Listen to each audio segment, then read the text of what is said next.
वो चोर गाड़ियों को चोरी करके ले जाते हैं। आज उनकी गाड़ियों का पापड़ बनेगा। आओ देखते हैं कौन सी गाड़ी चोरी का लगता है।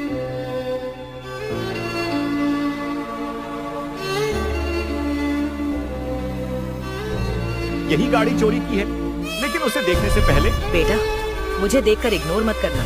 इस बार जो भी एग्जाम में पास होना चाहता है मैं पास कर दूंगी, मगर मेरा भी एक काम करना होगा। तुम्हें इस वीडियो को एक लाइक और चैनल को सब्सक्राइब करना होगा और 5 सच्चे मित्र को शेयर करना होगा। और मेरे बेटे जाते जाते कमेंट में सरस्वती माँ लिख दो।